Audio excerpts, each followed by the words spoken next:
This is the UNP Camping Tent, the 10-person cabin-style shelter that promises big space, quick setup, and solid summer protection. My first reaction was, wow, it's actually as tall and rectangular as the pictures suggest.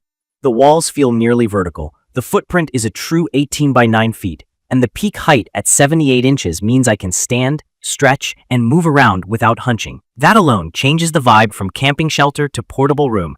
Key features that stood out for me are the easy-up clip design, the huge mesh roof with 5 big windows, the 2 large doors, and the divider that turns it into 2 rooms. The tent body uses 185T polyester with a PU coating rated to 1,000 millimeters. In plain terms, that means it's water-resistant and fine for light to moderate rain. The frame uses fiberglass poles that are flexible and cost-effective, but they do better in calmer weather than in aggressive wind. The floor is a thick bathtub-style poly material that rides up the sides to keep groundwater out. It's the crinkly, tarp-like kind that's tough underfoot and easy to clean.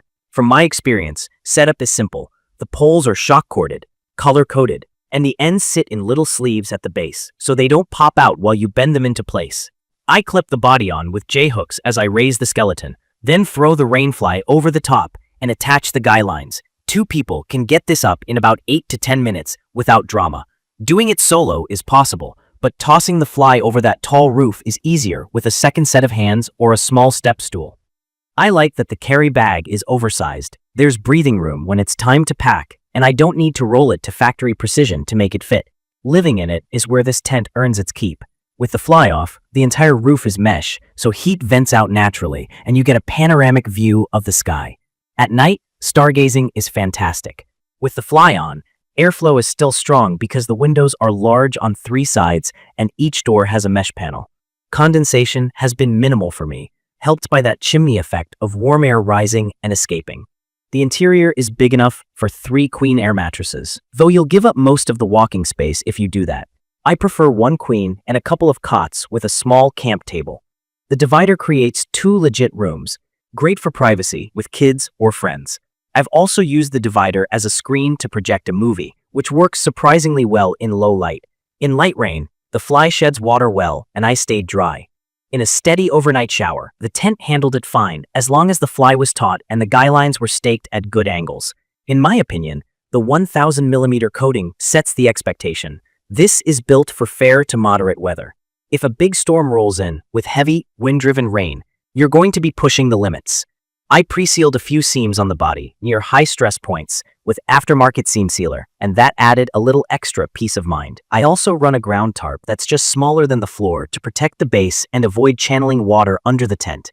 Those small steps go a long way for long-term durability. Wind is where the cabin design shows trade-offs. The vertical walls are amazing for space, but they do act like sails. In a blustery afternoon with gusts in the low 20s, I saw the side panels bow in. Nothing snapped, but you can feel the structure flex. Adding all 8 guy lines and a couple of extra anchor points helped a lot. If you camp in exposed sites, I'd recommend this for calmer conditions or sheltered spots behind trees or terrain. If I knew a windstorm was coming, I'd choose a lower profile dome with aluminum poles instead. Usability details matter, and I've noticed a few thins over multiple trips. The door zippers are long and easy to grab, but the rain flaps can snag if you zip too fast. A slow, 2-hand pull works best, and a little zipper lube keeps them sliding smoothly. The floor is tough and truly waterproof in my use, but it does make that crunchy sound when you move around, which light sleepers might notice. The included stakes are okay for soft ground. I swapped to sturdier stakes for rocky soil, and that improved holding power, especially with those tall walls. The E-port is handy for a corded fan or charging phones, and inside storage pockets keep small items from disappearing under mattresses. Packing down is straightforward. The mesh roof lets air escape as I roll, so I don't fight trapped air pockets. The bag's size means everything goes in without wrestling, even when it's not the neatest fold.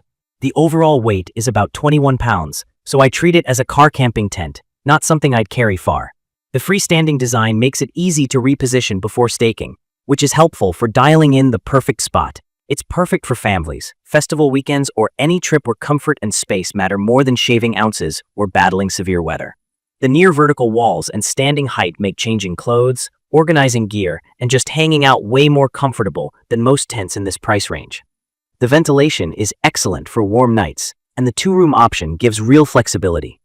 If you're new to camping, the simple clip system and clear instructions lower the stress, and you're set up and chilling faster than you might expect. In my opinion, the 4-season label is optimistic unless your winters are mild and dry. I treat it as a 3-season tent, biased towards spring and summer.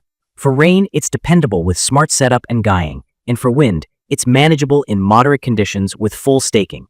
Treat the zippers gently, seal a few seams ahead of a wet forecast, and use a ground tarp, and it should serve you well. From my experience, the best parts are the livable space, the airflow, and the speed from bag to standing shelter.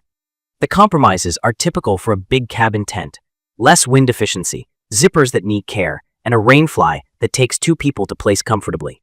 None of those are deal breakers for me because the day-to-day comfort is excellent. I'd recommend this for car campers who want a roomy base camp, parents who need standing height and privacy for bedtime routines, and festival groups who want a communal hangout that can still sleep a crowd. If your trips are storm-prone or you camp above treeline, look at a lower, stronger frame with higher waterproof ratings. If your trips are campgrounds and state parks with a decent forecast, this is a great value. In conclusion, the UNP Camping Tent delivers exactly what it promises: big, bright, breezy space that's easy to set up, easy to live in, and easy to pack. As long as you respect its weather envelope and take a couple of preventative steps, it's a reliable home for summer weekends and family adventures. Check the comments of this video for a link to see the current pricing of the UNP Camping Tent.